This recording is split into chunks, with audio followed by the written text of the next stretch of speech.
안녕하세요. 2026년 5월 22일 금요일 젊은 비전 아침 묵상 시작하겠습니다. 오늘의 본문은 창세기 45장 16절에서 28절, 45장 중반부부터 끝까지입니다. 이제 요셉이 형제들을 22년 만에 제외했다라는 소문이 바로와 모든 신하들에게 다 소문이 퍼집니다. 그때 이들의 반응이 이렇습니다. 16절입니다. 요셉의 형들이 왔다는 소문이 바로의 궁에 들림에 바로와 그의 신하들이 기뻐하고 아멘. 바로와 그의 신하들이 기뻐했다고 합니다. 여러분 그 바로는 그럴 수 있다고 생각합니다. 왜냐면은 그렇게 번민하던 꿈을 요셉이 풀어줘서 마음이 시원케 되었고 그리고 실제로 이렇게 요셉 아니었으면 몰랐을 풍년의 시기와 흉년의 시기를 대비하여서 일이 잘 되고 있는 것을 보고 있잖아요. 너무나 유능한 신하가 갑자기 하늘에서 뚝 떨어져서 자기 앞에 나타났으니까 얼마나 이쁘겠습니까? 그런데 여기에서 조금 이해가 안 되는 것은 좀 의문이 들 수도 있는 것은 바로 바로와 함께 그의 신하들이 다 기뻐했다라는 것입니다.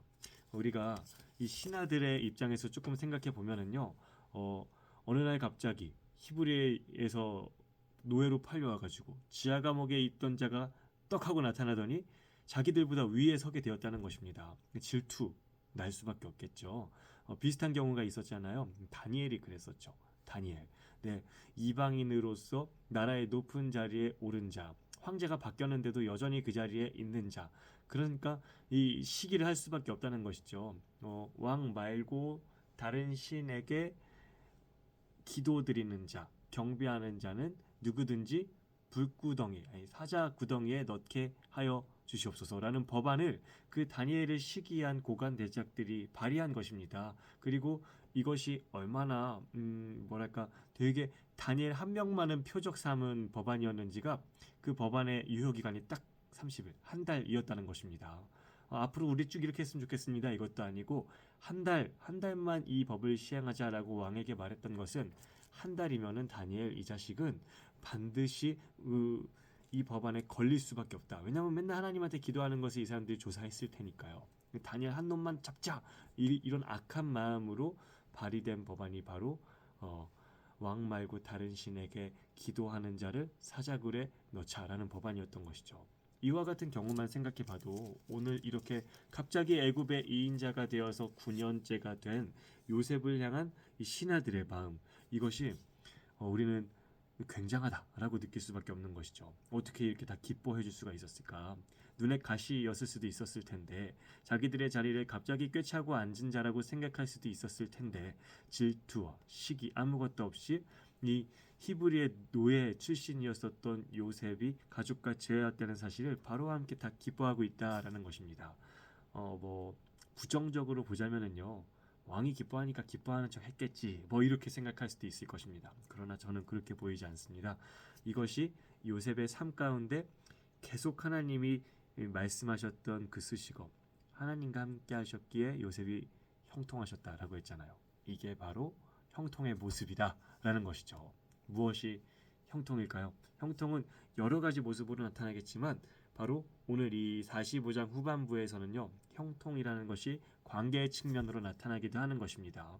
어쩌면 원수가 될 수도 있었을 그런 관계의 사람들이 모두가 함께 기뻐해 주는 것 시기할 법도 한데 이 모든 것들을 다 뒤로하고 한 마음으로 기뻐해 주는 것 이것이 하나님이 함께 하시는 자가 누릴 수 있는 형통이라는 것이죠. 요셉에게 이와 같은 일이 나타났다라는 것은요. 우리도 이러한 관계의 기쁨을 누릴 수 있다라는 것입니다. 시작부터 뭔가 잘못된 관계였을 수도 있습니다. 요셉과 이 다른 신하들의 관계는요. 그러나 주님은요. 우리의 생각으로는 가능 없고 가망성도 없고 앞으로 좋아질 건덕지도 없어 보이는 이러한 모든 관계라 할지라도 이렇게 한 마음으로 기뻐할 수 있는 관계로 바꾸실 수 있는 분이라는 것이죠. 그러한 하나님이 요셉과 함께 계셨기에 요셉은 이렇게 형통했었고요. 그러한 하나님이 오늘 우리와도 함께 계시지요. 내가 세상 끝날 때까지 너희와 항상 함께 할 것이다. 이것이 우리 주 예수 그리스도의 약속이셨고 지금 성령님으로 인하여서 그 약속이 성취되고 있습니다. 우리가 요셉과 같이 아무도 못 보지만 하나님이 나와 함께 계시다는 사실에 주목하며 살아간다면요. 우리도 충분히 이것이 가능할 것입니다. 함께 기뻐할 수 있는 관계. 아무리 원수와 같은 관계 같아 보일지라도 그러나 모두가 함께 기뻐할 수 있는 관계, 이것이 우리의 삶 가운데 이 화평이 이루어질 수 있는 것이 가능한 일이라는 것이죠. 이걸 바라봤으면 좋겠습니다. 이러한 측면에서 오늘 이 창세기 45장 후반부에는요, 관계와 관련된 그 관점으로 보게 되는 일들이 두 가지가 더 있습니다. 이제 형들을 이 모든 양식들을 다 줘가지고 아버지 모셔올 채비를 해서 요셉이 보내잖아요. 근데 당부하는 마지막 한마디가 뭐냐면 24절입니다. 이에 형들을 돌려보내며 그들에게 이르되 당신들은 길에서 다투지 말라 하였더라. 아멘. 네, 형들을 돌려보낼 때 가장 걱정되던 일 중 하나, 이것이 바로 다투는 일이었다는 것입니다. 무엇입니까? 화평이 깨지는 일이었다는 것이죠. 이제 우리의 과제 또한 바로 이것입니다. 화평이라는 것이죠. 이게 지금 어찌 보면은요, 형들은 이제 다시 돌아올 이 자리를 향하여서 갔다가 오는 길에 처해 있습니다. 이것을 조금 더 넓게 보게 되면은요, 우리가 본향에서 이 땅으로 보내심을 받은 사람이지만 다시 하늘 본향으로 돌아갈 사람들이잖아요. 그렇게 갔다가 돌아오는 그 과정 가운데 우리가 주의해야 될 것은 무엇인가? 다투지 않는 것, 화평을 지켜내는 것이라는 것이죠. 비약하시지 않으셨으면 좋겠어요. 애굽이 우리가 돌아가야 될 땅이라는 것이 아닙니다. 다만 이제 갔다가 다시 돌아와야 되는 그 여정 가운데 우리가 주의해야 될 것이 무엇인가? 다투지 않는 것이라는 거죠. 넓게 보면, 궁극적으로 보면 우리는 하늘에서부터 왔다가 하늘로부터 돌아갈 자라고 히브리서 11장에서 주님이 말씀해 주셨으니까 우리가 지금 이 여정 가운데에서 화평해야 된다는 것이죠. 그리고 요셉이 보여주었습니다. 그 어떤 화평할 수 없을 것만 같은 관계 가운데에서도 서로가 서로를 위해서 기뻐해 줄 수 있는 이와 같은 화평이 어떻게 이루어지는가? 형통입니다. 하나님과 함께하는 것입니다. 하나님의 함께하심을 보며 그 앞에서 사는 것이죠. 요셉은 형제들에게도 그것을 당부하고 있습니다. 그리고 마지막으로 야곱의 모습이 나오죠. 26절을 보시면은요. 알리어 이르되 요셉이 지금까지 살아있어 애굽 땅 총리가 되었더이다. 형제들이 야곱에게 이렇게 말하는 거죠. 그러자 야곱이 이렇게 반응해요. 야곱이 그들의 말을 믿지 못하여 어리둥절하더니. 아멘. 야곱이 그들의 말을 믿지 못했다 라고 합니다. 어리둥절해서 이게 도대체 무슨 말이야? 라고 했다는 것이죠. 여기서는 이제 워낙 이게 진짜 말도 안 되는 기적과도 같은 상황이니까 그럴 수도 있습니다. 그런데 지금까지 쭉 야곱이 두 번째로 자녀들을 보낼 때도 마찬가지로 여전히 편애하는 모습을 보여주었었고, 너희가 내 아들마저 죽이려 하느냐, 베냐민을 두고 이렇게 말하기도 했었죠. 즉 야곱과 아들들 사이에 이 불신이 있었다는 것입니다. 요셉이 사라진 이후 22년 동안 쭉 해결되지 않은, 왜냐하면 진실이 밝혀지지 않았으니까요. 그 가운데 있었던 아버지와 아들의 사이에도 불구하고 불화와 불신이 있었다는 것이죠. 이것은 기적 같은 일이기에 너무 놀라운 일이라서 못 믿는 것도 있었지만 이 불신의 관계에서 비롯된 이 반응이기도 하다는 것입니다.